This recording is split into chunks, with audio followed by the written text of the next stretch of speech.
సమస్తమును కలగజేసిన వాడు, ఆయన లేకుండా ఏది కూడా కలగలేదు గనక ఆయనకే మహిమ కలగాల. హల్లెలూయా.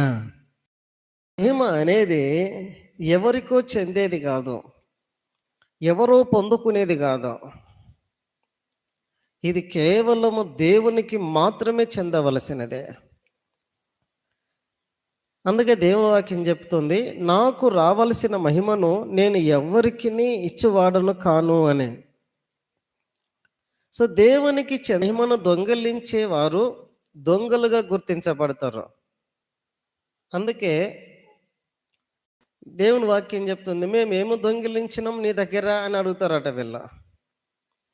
సో దేవునికి రావాల్సిన భాగము అయినను మహిమ అయినను ఆయనకే చెందాలి.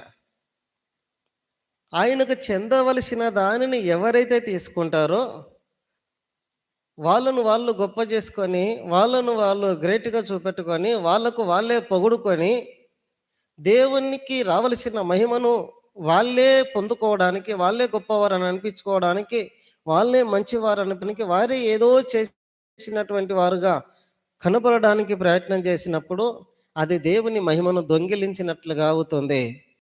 అందుకే అలాంటి వారిని దేవుడు అంటాడు దొంగలు అని.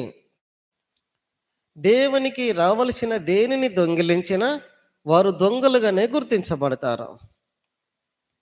అందుకే ఆయనకు చెందవలసిన మహిమ ఆయనకే చెందాలి.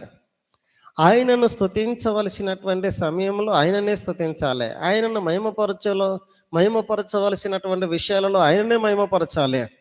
ఆయనకు చెందవలసిన ఘనత ఆయనకు మాత్రమే చెందాలి. అందుకే మాకు కాదు యెహోవా, మాకు కాదు, మరి ఎవరికి ఈ మహిమ ఎవరికి చెందాలి అని అంటే, నీ కృపా సత్యములను బట్టి నీ నామమునకే మహిమ కలుగునుగాక అని వాక్యం చెప్తుంది.